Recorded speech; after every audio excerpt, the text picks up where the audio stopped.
Priority 1 message from Starfleet coming in on secured channel. Welcome back to Scene Nerd Presents Blur Trek. Last week in Star Trek.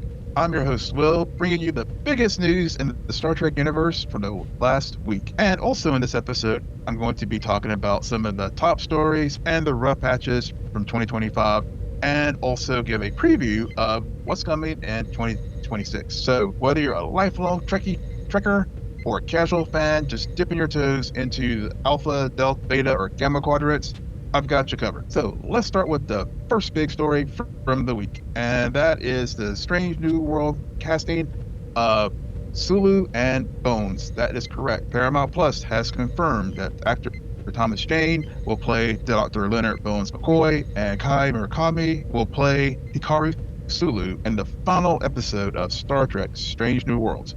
Now, this is the first time that these characters have appeared in Strange New Worlds, which, of course, means that the series is definitely tying closer to the original series that we all are familiar with, where Captain James Kirk was the commander of the Enterprise during that 5-year mission. So, a little bit of details about Dr. McCoy if you're not familiar with Star Trek. So, Dr. McCoy was the loved chief medical officer of the USS Enterprise under the command of Captain Kirk, and this character was originally portrayed by DeForest Kelley from 1966 to 1969 in the original series, and of course later in the feature films for the original series cast.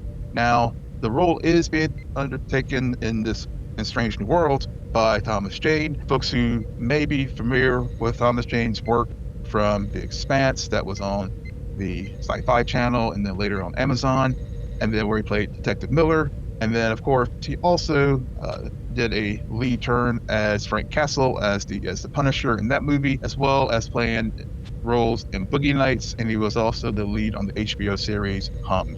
So that's a little bit about Thomas Jane. Folks may also be like, well, wait a minute, what about Carl Urban? That's right, Carl Urban was Leonard McCoy in the Star Trek 2009 reboot that had the Kelvin universe. Those also had 2 other movies, Star Trek Into Darkness and Star Trek Beyond. So yes, so you have seen Dr. McCoy in another iteration of Star Trek, but it was in a different universe. This is the first time we're seeing him in the original prime timeline, pre-original series. So, turning to the other big casting news for this week of Hikaru Sulu. Hikaru Sulu was the original staff physicist on the Enterprise under Captain Kirk, but later, of course, folks are very familiar with him as the lead helmsman of the Enterprise, and then later captain of the USS Excelsior. But he was originally portrayed by George Takei and then John Cho in the movies in the 2009 reboot.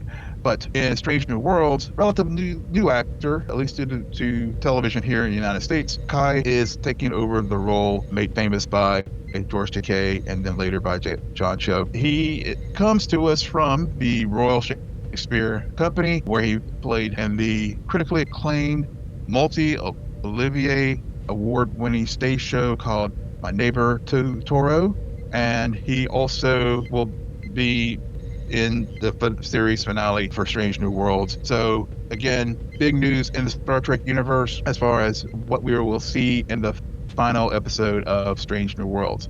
Speaking of the final episode of Strange New Worlds, we got the word this week that the series has officially wrapped up its production. That's right. Star Trek Strange New Worlds officially wrapped principal photography on both seasons 4 and seasons 5 in Toronto on December 20th, 2025. Now, of course, you've probably seen all over social media, if you do follow many of the cast and crew, where they have posted very heartfelt photos and trivia and posts and behind the scenes moments. Short, that Anson Mount in particular has been chronicling in his final days on set. Other actors have as well. He did give a video, silent tour walking through all the sets of the Enterprise for Strange New Worlds. But he did post, after he did that initial post on that Friday, he followed up the 20th with his final post from the set, where he noted that the series finale completed its filming at 11:15 p.m. local time, and that he noted, quote, "Many tears were shed, many hugs were given, but everyone was smiling and proud of the," quote. Of course, if you're not familiar, I'm sure many Trek fans are, but he did play Captain Christopher Pike on Strange New Worlds for will be all 5 seasons. He also was first introduced into the Star Trek universe on Star Trek Discovery as Captain Pike in Star Trek Discovery Season 2. See, so totally, he's been in the franchise now for 6 seasons as the Pike. So he also said in his social media post, quote, "Thank you for allowing me to occupy the chair. Full sails and following winds, my friends, Pike out." So that was from actor Anson Mount. So again, as we know, the final 2 seasons have finished principal photography. It'll go down to post where they'll add all the special effects and stuff. And we do know that season 4 of Strange New Worlds will air in 2026, which of course is also the 60th anniversary of Star Trek as well. And then season 5 will not have the full slate of 10 episodes like seasons 1 through 4 has had, but it will have an abbreviated 6-episode finale, which is great because it gives the cast and crew an opportunity to have a proper send-off, unlike the original series as well as Star Trek Enterprise, so where it was cut short from its intended run. So that's news as far as what's happened this week, December, for this past week of Star Trek and Star Trek. Speaking, before we go to our next story, if you're really enjoying what we're doing here on the Senior Nerd channel as far as our Star Trek standalone show, Blurred Track, do us a favor, hit the like button, and if you really don't want to ever miss anything from us, please subscribe. It definitely helps us with the like helps us with the algorithm and let people know all the great things we're doing here to keep you informed about Star Trek. And then also, please subscribe so you never miss a show. Hit that notification bell. So thank you so much for doing that. So let's now turn to the top stories of 2025. And to me, these are in no particular order, but I will start with my first top story from 2025, and that is the Star Trek Con audio drama, which I did talk about here on the channel. Really enjoyed it, but if you're not familiar with it, the Khan audio drama was a scripted podcast exploring Khan Noonien Singh's time on SETI Alpha 5. Now, the podcast premiered on September the 8th on Star Trek Day of this year, and for folks who may not be familiar with the Star Trek timeline as far as who Khan is, he was Captain Kirk's probably one of his greatest nemesis. He was a genetically engineered, what they call Superman, is what they call him in the series, from the late 1990s. Of course, it's retconned into the early 2000s in Star Trek Strange New Worlds. But he was banished from Earth after the eugenics wars at the Third World War, and Captain Kirk discovered him. And in the episode Space Seed for the original series, Khan tried to take over the Enterprise, and then Kirk vanquished him. And as part of his punishment, he just elected to go to SETI Alpha 5. So this audio drama covers the period between SETI Alpha 5, Banishment, and The Wrath of Khan, which was the second film in the original series cast. And so it's an amazing audio drama, very well done. Naveen Andrews voiced Khan, also George Takei, who, as I mentioned before, portrays Sulu, was in this audio drama, as well as Tim Russ, who played Tuvok in Star Trek Voyager.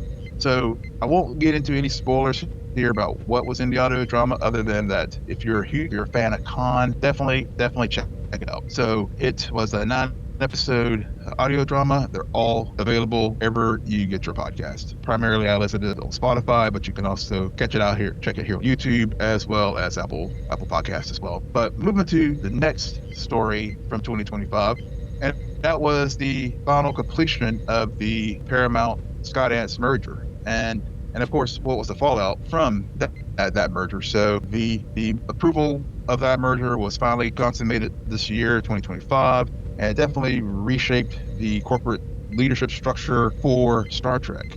Now, of course, this shift has caused a lot of speculation as far as what's going to happen and what's going to be the future direction of the franchise, including decisions on streaming strategy as far as future TV shows. We do know that the Kelvin timeline that featured Chris Pine, Carl Urban, as I mentioned earlier in this episode, Zachary Quinto, Zoe Saldana, John Cho, and others, is not going to have a 4th movie. So the Kelvin timeline, which was where that version of Star Trek took place, is ending out having a 4th film for that cast and crew. So what we did get word from the new leadership group Paramount is that they are planning on doing more feature films. However, they have decided to go with a different creative team, and they've hired Jonathan Goldstein and John Francis Daly, who are may be familiar to folks who have seen the Dungeons and Dragons movie or Spider-Man Homecoming to be the writers, directors, and producers of a new Star Trek that's going to take place outside of the existing original series, Kelvin timelines that we've seen heretofore in the franchise. So that is going to be a new creative direction for Star Trek. We know that's going to happen. And that's something that they have talked about as far as the moving forward with the franchise. But beyond that, we don't know any other details about the creative direction that they're going to take, or if they're going to greenlight any TV shows, or just really focus on film moving forward. So we'll see how, of course, we'll see how things go with this. Of course, there's other things happening with the new Paramount Skydance company as far as their interest, as far as trying to take over Warner Brothers as well, and they're in a bidding war with Netflix. So far, Netflix is ahead right on that point, but just wanted to share that as another big story that has happened in Star Trek in 2025. Again, and I know we kicked off the podcast as far as top stories for 2025, but of course, I have to again reiterate how this is that Star Trek Strange New Worlds is wrapping up production. One of the things that, given the news that Bones and Sulu are going to be in the series finale, that may open the door for potential streaming opportunities for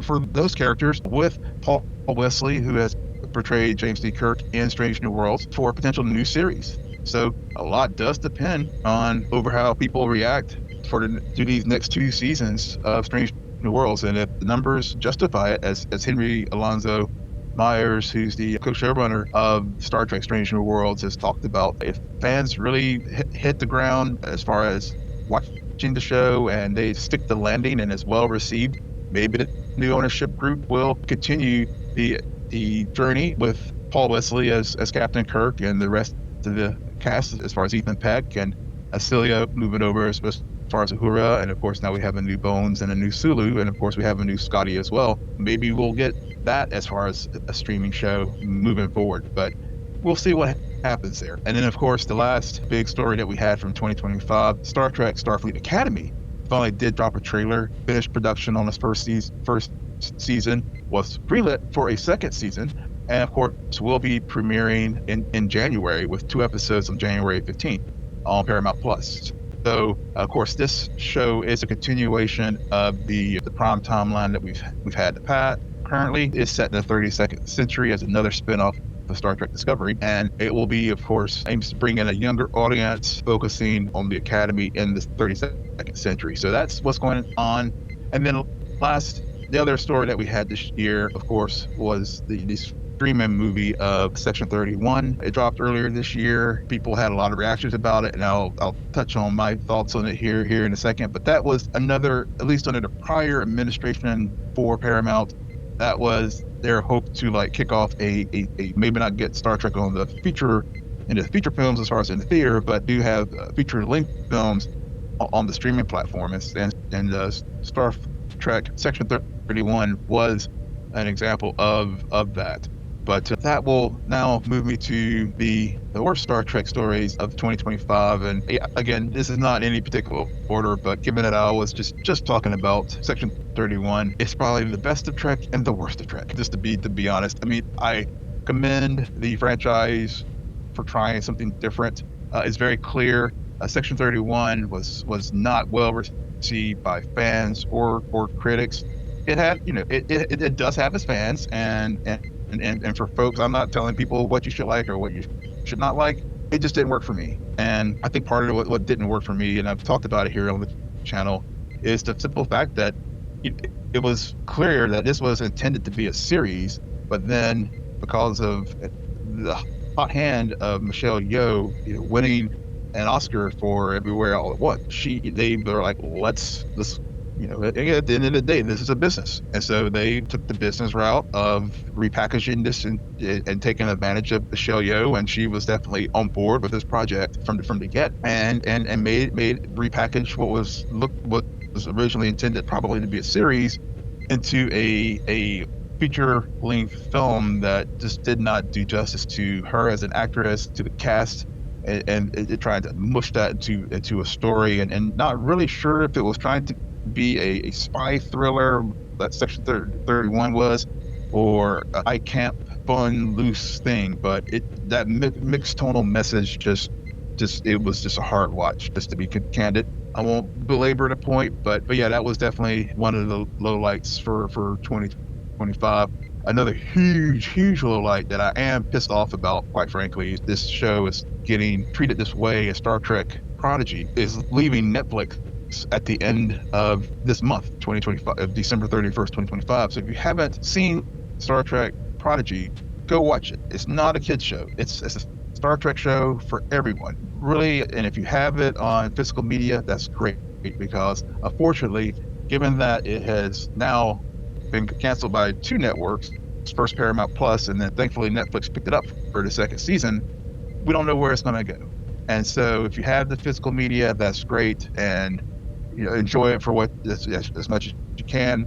If you haven't watched the show, go check out the 2 seasons now, binge it before it leaves Netflix at the end of the year. Strongly recommend the show. It's a great show, and it does tie into, it's in the era post Next Generation, Voyager, Star Trek Picard, Lower Decks, so they all tie in together, so it does fit into the larger Star Trek canon. And so definitely go check that show out. Also related to things leaving Netflix, all the original series shows, and as well as DS9, Voyager, Enterprise, the Kelvin timeline movies, all of those shows are also leaving Netflix. And so if you have watched Star Trek on Netflix, your only option now, at least you're here in the United States, to watch it is 100% on Paramount Plus. I think there's also the streaming platform Pluto. I haven't heard if it's going to be going away. I think that might be another option as well. But if you're abroad, outside the United States, and Netflix was where you watch Star Trek, if you don't have access to maybe Pluto or some other, or if you don't have the physical media, you won't be able to watch it on Netflix anymore unless Paramount Plus is in your region. So that is another big bad story for in the worst stories of 2025 for Star Trek. Also, a couple other quick things. There was hope that Star Trek Legacy, the show that was going to possibly chronicle the adventures of Captain Seven from Star Trek Picard. Of course, 7 and 9 was also a Voyager. There was a lot of hopes that was going to be another series that would be spun off from Star Trek Picard and Star Trek Discovery, but unfortunately that did not happen. And then, of course, there's been a lot of hope for potential continuation of Enterprise, with Jonathan Archer's story, and Mike Sussman and Scott Bakula even pitched an idea of a Star Trek Archer show, where Archer is now the president of the Federation and having to show about some of the political intrigue of the early days of the Federation. That show was pitched, hasn't been picked up, but maybe the new ownership group for Paramount may pick it up. We'll see what happens there.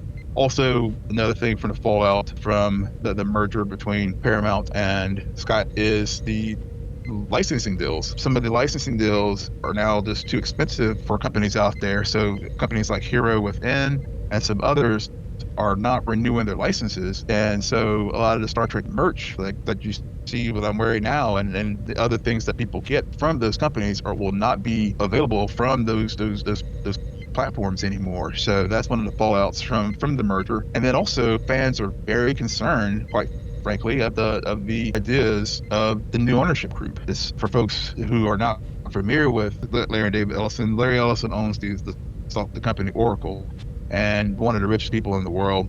His son they've both been very friendly towards the current political administration, the Trump administration here in the United States. Of course, they've just recently, again, you probably see stories as far as things happening with 60 Minutes getting polling stories, and because of it may be, and the newsroom at CBS getting changed there as far as some of the reporters and editorial philosophies of the newsroom there. So people are concerned, how is that going to impact Star Trek? And so that is another concern as far as potential war story for some folks, for some fans. Some other fans, it may not be a big deal.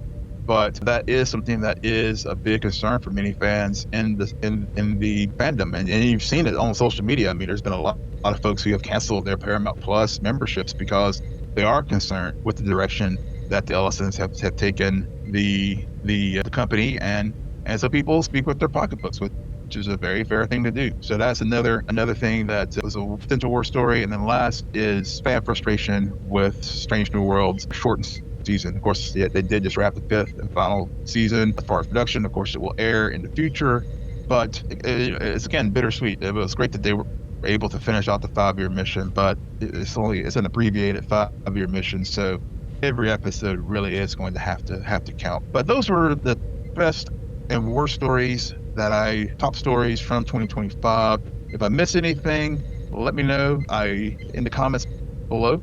And then as someone to end on a down note, because we have a lot to look forward to in 2026. Biggest of which is it's the 60th anniversary of Star Trek, y'all. I mean, the 60th anniversary of the filming and airing of the second pilot, which of course was where No Man's Gone before. And longer so Star Trek has been around for 60 years, longer if you include The Cage, which was filmed I think a year or two before where No Man Has Gone before. And so so there's clearly going to be a lot of celebration for this upcoming year. There's going to be a Star Trek float in the Rose Bowl parade beginning of January. And then also, of course, we still have William Shatner and Walter Koenig and Doris Day with us. So hopefully they'll integrate those 3 original series actors in the celebrations for the 60th anniversary, whatever comes up to commemorate the event. Of course, Star Trek premiered in the United States on September 8th, 1966. And so with the episode The Man Trap, and then of course the episode premiered a few days earlier in Canada. So there's a lot to celebrate with the 60th anniversary. And then of course with that we will have Star Trek Strange New Worlds season 4. So look forward to getting a release date for it. Star Trek, of course, we do have Starfleet Academy that is going to be airing in January, and some good promotional materials this past week for the core 5 cadets that are going to be in the show. Caleb Muir is known as one of the characters, is going to be the instigator. Genesis Light is going to be the mastermind. Sam is the emergency medical contact. Darman Remy is going to be the lovable asshole.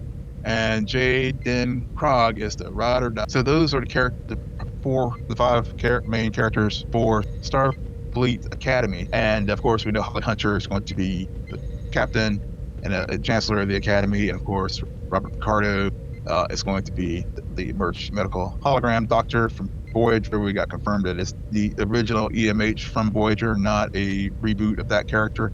And of course, Becky Lynch, Yasha Hari are also. So it looks like it's going to be a really strong cast, and I'm looking forward to watching it in January. And if we want more Star Trek beyond the 2 seasons, if the show truly is a hit, we got to watch it. So that if we want more streaming Star Trek, it'll show the ownership group at Paramount that there is a demand signal for more Star Trek on streaming platforms. And then of course, as I noted earlier, we will potentially have future film project from Paramount. So maybe this year we'll start getting some details as far as what the new films will look like. Again, if we really show up and show out for the Starfleet Academy, maybe we'll get a 3rd season of it, and maybe new series greenlit for Star Trek.